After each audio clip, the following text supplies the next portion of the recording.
एक तरफ तो ये लगातार आपको खत्म करने की साजिश कर रहे हैं और आप इनको पानी पिलाते जा रहे हो। भूखों तो खुद ही मर गए थे, अब प्यासे भी मर जाएंगे। आप क्या सोचते अब टाइम आ गया है जीएचक्यू रावलपिंडी को मिट्टी में मिलाने का। टाइम आ गया इस मुल्ला आर्मी को खत्म करने का। और किंग मुल्ला जो है इनका, जो इनके यहाँ सबसे खतरनाक मुल्ला है, वो है आसिम मुनीर। क्योंकि मैं हमेशा कहता था बिना दाढ़ी मूछ वाला मुल्ला ज्यादा खतरनाक होता है। इसको निपटाने का समय आ गया है, क्योंकि ये इसमें कासिम सुलेमानी में, इस्माइल हनिया में या हसन नसरुल्लाह में मुझे कोई फर्क नहीं दिखता। इजराइल को जो करना था उन्होंने किया, अमेरिका को जो करना था उन्होंने किया। भारत के पास भी पूरा हक है मुल्ला को इसके बिरादरों से मिलाया जाए, फटाफट मिला दिया जाए। जहां तक पानी की बात है सर, साइंस कहता है कि बिना खाने के आप 30 दिन तक बचते हैं, पर बिना पानी के केवल 7 दिन। 7 दिन में ये मुल्ले घुटनों पे आएंगे, ये जिहादी घुटनों पे आएंगे और रहम की भीख मांगेंगे। इनके जब औरतें और बच्चे भूखे मरने लगेंगे, प्यासे जलने लगेंगे और गर्मी और बढ़ेगी, इनकी फसलें फेल हो रही है, 40-45% वाटर डेफिशिएंट है। जहां चिनाब का पानी जाता था, जो हमने डाइवर्ट कर दिया था पीछे, वहां पे आज उन्होंने कॉलोनियां काटी सर। पहले खेती जहां होती थी, आज कॉलोनी कटी, कॉलोनी, वहां कॉलोनियां कटी और पूरे जगह ये कॉलोनियां काटेंगे और कोठे खोलेंगे। सॉरी, मुझे डायरेक्ट बोलना पड़ेगा, काटेंगे और कोठे खोलेंगे। ये जो पूरे इस्लामिक दुनिया का टूरिज्म है, वो यहाँ आएगा। मतलब ये पाकिस्तान बनेगा with due respect to Thailand of the Islamic world. सब यही आएंगे। इनका यही हर्ष होना है, क्योंकि इन मुल्लों ने हर हद पार कर ली। और अगर इन्हें लगता कि भारत में, मतलब मैं कहना नहीं चाहता कि पैजामा उतार के खतना चेक करके तुम मारोगे और तुम्हारा कुछ नहीं होगा और तुम्हारे बीबी बच्चे और तुम्हारा मुल्ला और तुम्हारी मुल्ला ब्रिगेड सलामत रहेगा, नहीं सर। ये आपको बताऊं, परसों की बात है जब ये किस्सा शुरू हुआ था, मतलब 3-3:30 बजे करीब खबरें आने लगी थी, तो हमारा 5 बजे एक टीवी पे डिबेट था। टॉपिक था जेडी वैंस, ये नहीं था। Suddenly topic move to this. I think सबसे पहले मैंने 5 बजे बोला नेशनल टीवी पे, मैंने कहा अब की बार जीएचक्यू रावलपिंडी चाहिए, अब की बार सांप का सर चाहिए, मुनीर का सर चाहिए, because of him and the Pakistani army. ये हाफिज सैयद के पीछे जाना, लश्कर तोयबा, ये लॉन्च पैड, ये सब छोड़ दो। मेरा तो कल ये भी निवेदन था राजनाथ सिंह जी से, मैंने कहा सर एक स्टेटमेंट आपसे चाहिए, अब एक स्टेटमेंट। कोई भी infrastructure in Pakistan which is believed to help और support terror against India is a legitimate target for Indian army any day. दुनिया में किसी से नहीं बात करेंगे, किसी से कोई अप्रूवल देने की जरूरत नहीं। कहीं भी कुछ हमें लगा, अगर ये इजराइल कर सकता, अगर ये अमेरिका कर सकता, तो भारत क्यों नहीं कर सकता? हमें जाके उनको ठोकना पड़ेगा, सांप को वहीं मारना पड़ेगा उसकी बिल में। और जो सांप के बच्चे हैं जो आप दिख रहे हैं, इनको जब तक हम मारने का काम नहीं करेंगे, तब तक एक बात नहीं बनेगी सर। अभी 10-15 दिन पहले किसी ने एक वीडियो ट्वीट किया था, मेरे को टैग किया था। उसमें देखा, देखो सुमित भाई, ये लोग हैं, ये लॉन्च पैड में तैयार हो रहे हैं। मैंने सबको कॉपी करते हुए लिखा था, if we don't kill them now, some of us will have to die. और एग्जैक्टली वही हुआ।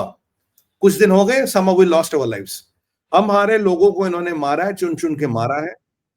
और इनके घरों में सर, कल आप देखिए संजय सर, कल मैं बड़ा गुस्से में था। क्यों? कारण उसका ये है, हर शहर में हमारे, हर स्टेट में हमारे चिताएं जली है हमारे भाइयों की।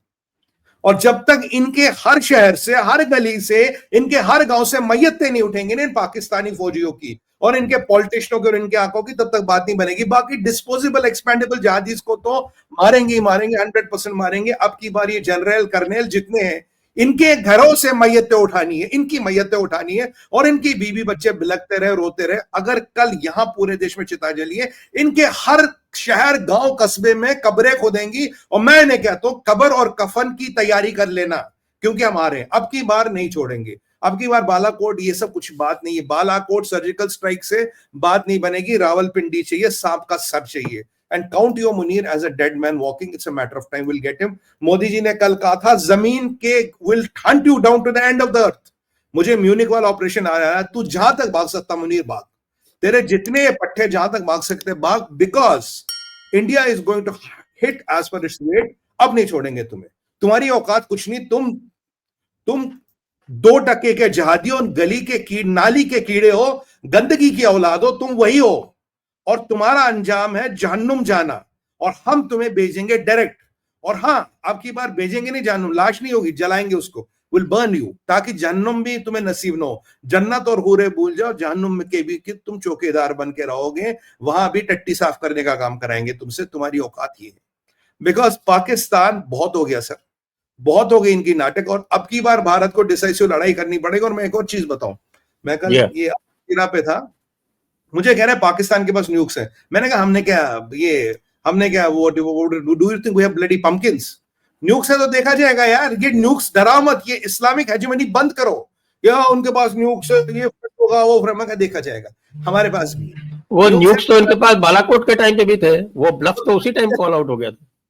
और सर एक बात बताइए, जब ये हमारे एक के बाद जब तुमने 26 हिंदुस्तानियों को चुन चुन के मारा, हिंदुओं को मारा, तुम्हें हमारे न्यूक से डर लगा? हमें तो तुम्हारे न्यूक से डर लगे। और यार तुम्हारे न्यूक से कहा सऊदी में इनका जो अमेरिका का बेस है 98% तो वहां है, जो 2 4 5 तुम्हारे पास भी देखा जाएगा, bloody will see it when push comes to shove. हमारे पास कहां पे अमेरिका के बेस? सर इनका जो अमेरिका का एक बेस है सऊदी में, तो ऐसा माना जाता जो इनका नहीं था, हाँ सऊदी में इनका सब बेस है। उन्होंने जो वहां पे जो इनका कुछ इन्होंने सऊदियों के साथ अरेंजमेंट किया था कि भाई जो इन्होंने पैराडाइज पॉइंट से एक बार एक गाड़ियों का कारवान निकला, हाँ याद आया, हमने डिस्कस भी किया था वो। यस यस यस, वो निकला था, तो इन्होंने वहां रखवाए हैं सेफ कस्टडी में या जो भी है, कि उनके एग्रीमेंट हो भाई यहाँ रखे जाएंगे, टेंशन मत लो यहाँ से। जैसे अभी ईरान को बोला ना, तेरा जितना भी माल मसाला तैयार है यूरेनियम, तू मॉस्को में जमा करवा, पुतिन के पास जमा करवा। सऊदी में जमा है माल, वहां रखा, 2 3 थे, इसको बोला था जमा कर, सर इसने किए नहीं। सर ये मुल्ला सबसे खतरनाक है, ये मौलाना डिजिल विजिल इसके सामने कुछ नहीं है, ये इज अ ब्लडी मुल्ला, और इसको इसके अंजाम तक पहुंचाना भारत का दायित्व बनता है। मैं कहता हूं आपने इसको इसके अंजाम तक पहुंचाया, जो हम पहुंचाएंगे, उसके बाद किसी की हिम्मत नहीं पड़ेगी। क्यों? जिसकी हिम्मत पड़ेगी उसको अपनी बीबी को बेवा और बच्चों को अनाथ देखना पड़ेगा, यतीम देखना पड़ेगा, ये हमें करना पड़ेगा, तब तक ये बात नहीं बनेगी। इनके घरों तक, इस पाकिस्तान फौज के घरों तक इंप्लीकेशन जाना चाहिए। बाकी जो हमारे वो कश्मीर के 2 जहादी थे, आसिफ और दूसरे का नाम आदिल था, उनके घर को तो खैर डिसमेंटल कर दिया, उनके घर तो नेस्त नाबूद हो गए। मैं ये भारत सरकार से आज ये डिमांड करूंगा, उनके माँ बाप को उठा के जेल में डाल दो, भाई भतीजों को, भाई बहन जितने हैं, और उसको बोला इधर आ सरेंडर कर, तब हम तुम्हारे पेरेंट्स को छोड़ेंगे। क्योंकि अब ये लड़ाई व्यक्तिगत नहीं है, अब ये लड़ाई राष्ट्र से है। और यही रशिया करता है, माँ बाप को उठाता, भाई बहनों को उठाता, कहते जेल में आज बेटा सरेंडर कर, नहीं तो तुझे बताइए हम क्या करेंगे। करना पड़ेगा। और उमर अब्दुल्ला की सरकार को डिसमिस करना पड़ेगा, क्योंकि इंटेल, मैं मानता हूं नहीं इंटेल नहीं था, एलआईयूज के पास इंटेल होता, इन्होंने इंटेल को दबाया। और संजय सर एक आप सिमिलरिटी देखिए, कश्मीर की एक विडंबना है सर, जब वहां लोकल कश्मीरी पार्टी पावर में होती तभी पुलवामा होता, तभी वंधामा होता, तभी छट्टी सिंहपुरा होता, कश्मीरी पंडितों का पलायन होता, तभी उरी होता, और तभी पहलगाम हुआ। अब पीछे मनोज सिन्हा जी थे इतने साल तक, कुछ ही नहीं हुआ, कोई बड़ी घटना नहीं हुई। बट उमर अब्दुल्ला आया, आप देखिए 5 साल बड़ी घटनाएं हो गई। क्यों? कहीं ना कहीं जब इंटेल आती है उसको नजरअंदाज किया जाता, उसको दबाया जाता, एक्शनेबल इंटेल को इंटरेस्ट में कैटेगराइज किया जाता, और इंटरेस्ट वाली इंटेल को डिस्कार्ड किया जाता। और फिर हम कहते जी हमारे पास इंटेल नहीं थी। अब कल बातें हो रही थी, किसने खोला बाइसरन 2 दिन पहले, स्टेट गवर्नमेंट को कैसे नहीं पता बाइसरन हमने खोल दिया। क्या बेच दिया आपने लोगों को वहां, जहां 1.5 घंटा लगेगा आर्मी को पहुंचने में, मौत के मुंह में ढकाल दिया आपने लोगों को। और ये बताइए सर, ये जो आईबी के अफसर मरे हैं, नेवी के अफसर मरे, कहते 2 हाई प्रोफाइल लोगों की और मृत्यु हुई, जिनके बारे में कोई डाटा नहीं है। ये इंफॉर्मेशन कैसे थी उनके पास? उसी दिन वो बाइसरन कैसे पहुंचे? कौन कौन मिला है? जब एयरपोर्ट पे आप लैंड करो, क्या इंफॉर्मेशन बाहर निकल रही है? क्या होटलों से इंफॉर्मेशन बाहर निकल रही है? किसी ने तो उनको बताया ना। यहां आज इन लोगों में ये हाई प्रोफाइल लोग हैं, उन्हीं को कैसे आइडेंटिफाई किया गया? वहां तो कह रहे बहुत लोग था, उन्हीं को आपने, अगर आपने रैंडमली आइडेंटिफाई किया, नेवी वाला भी आपने आइडेंटिफाई किया, आईबी वाला भी आइडेंटिफाई किया, आपने 2 हाई प्रोफाइल लोगों को भी आइडेंटिफाई किया, जिनके बारे में ज्यादा इंफॉर्मेशन नहीं आ रही, जो भी राष्ट्रीय सुरक्षा का विषय। कैसे आइडेंटिफाई किया? कैसे उस बैच को आइडेंटिफाई किया? कौन मिला है? And if you tell me local support नहीं है, 100% लोकल सपोर्ट है। बाकी रही पाकिस्तान की बात, इनका तो डैंड आ गया, ये 2026 नहीं देखेंगे। आप तो कश्मीर से हैं और कश्मीरियों की जो तबीयत है उसको अच्छी तरह से जानते हैं, तबीयत भी जानते हैं, तरबियत भी जानते हैं जी। ये कश्मीरी मुसलमान है जो इस समय नाटक कर रहा है और आंसू बहा रहा है, आपको उस पर क्या कहना? सर ये सब अलतकिया है, ये सब अलतकिया है। देखिए अलतकिया आप मुझसे बेहतर जानते हैं। एक बात बताइए सर, कश्मीरी पंडित का एक्सोडस हुआ तब भी घड़ियाली आंसू बहा रहे थे, छठी सिंहपुरा हुआ, वंधामा हुआ, जितने मैस्कर हो रही हो, ये हर बार आते हैं घड़ियाली आंसू बहाने। हाँ ये मैं नहीं कहता 100% लोग ऐसे, बट अधिकतर लोग कि अगर आप देखेंगे सिंपैथीज भारत के प्रति नहीं है, लॉयल्टी भारत के प्रति नहीं है। आप कुछ भी करिए कश्मीर में, एक बार उमर अब्दुल्ला ने सच बोला था, बोला यार सोनू की सड़क बनाओगे तब भी कोई फर्क नहीं पड़ता। मैं तो मेरा ये ओपिनियन बिल्कुल क्लियर है, आज नहीं कह रहा, आप जानते संजय सर, हमने पहले भी डिस्कस किया, मेरा ये ओपिनियन बिल्कुल क्लियर है। क्यों, एक बार बताइए, ये आदिल और ये आसिफ ये कहाँ के, ये रावलपिंडी के हैं क्या, भावलपुर के, ये तो वही कहना अनंतनाग के है ना दोनों, ये कहाँ के हैं ये लड़के, ये दोनों अनंतनाग के हैं, वही उसी डिस्ट्रिक्ट के हैं। अब आप बताइए, जिसने बम गाड़ी में 300 किलो आरडीएक्स लगा के हमारा ये पुलवामा वाला डिजास्टर किया था, वो कहाँ का था, वो भी लोकल था। कब तक हम चुप रहेंगे, कब तक हम भागते रहेंगे इस रियलिटी से। और मैं आपको ये बताऊं, टीवी डिबेट्स में लोगों ने एक बंदे ने एक बहुत अच्छी बात कही, बेचारा उसका भाई मरा था, कह रहा यार आप हमें बता देते सिचुएशन ऐसी है, हम नहीं जाते वहां, आपने हमें ये इंप्रेशन दिया सिचुएशन बिल्कुल ठीक है, सब कंट्रोल है, 100% सेफ है। कह रहा साहब हम तो छोटे लोग हैं, आप बता देते नहीं है, हम नहीं जाते साहब वहां पे। सर ये जब वहां कश्मीरी लोकल पार्टी सत्ता में आएगी, मैं आपको आज कह रहा हूं, you can not prevent disasters from happening. तभी आप देखिए पैटर्न, देखिए इनका पिछले 30-35 साल का आप डाटा उठा के देखिए, जब कश्मीरी लोकल पार्टी होगी एक बड़ा डिजास्टर हमेशा होगा। और एक बात बताइए सर, कहना नहीं चाहिए, जब इन्होंने किलिंग्स की, वहां चाय वाला था, मैगी वाला था, घोड़े वाला था, पौनी वाला था, सब थे, एक लोकल नहीं मरा वहां पे, एक लड़का मरा था जिसने इनको रोकने की कोशिश की। I kind of salute his courage. उसके अलावा कोई नहीं मरा। और आपने वो वीडियो देखे कल, आपने देखे विडंबना क्या है, कह रहे sir have a drop of water, उसका सर फटा, उसका दिमाग बाहर निकला, किसको पानी दे रहा, मरे हुए को पानी दे रहा। एक वहां पड़ा, उसकी पेंट उतरी पड़ी है सर, पेंट उतरे वाले को तुम कह रहे हो हम विल हेल्प यू, दूसरे का यहां खून से भरा पड़ा, एक होटल में बैठा, उसकी गोली मारी, यहाँ उसको पानी पिला रहे, एक मरा पड़ा, एक वो बेचारी लड़की, शी डजंट इवन रियलाइज उसका पति मर चुका, कह रहा वो हम बेलपुरी खा रहे, नाम पूछा, उसने गोली मार दी। And you know that is the level of empathy and shock, they don't know what the hell is happening. और आप कह रहे हो पानी दे रहे हो। और जब ये फायरिंग हुई 10 मिनट तक कहां थे ये लोग, कहां थे ये गर्ल? और how is it possible, local कोई नहीं मरता, कोई लोकल के साथ कुछ नहीं होता, ये बिना लोकल सपोर्ट। आज भी हम बोले अगर ये अनंतनाग के लड़के थे तो इनके पास लोकल सपोर्ट नहीं था, बिल्कुल था। ये किस डिस्ट्रिक्ट में पड़ता है, पहलगाम अनंतनाग में पड़ता है, लड़के अनंतनाग के, और हम कहते हैं लोकल सपोर्ट नहीं था जी।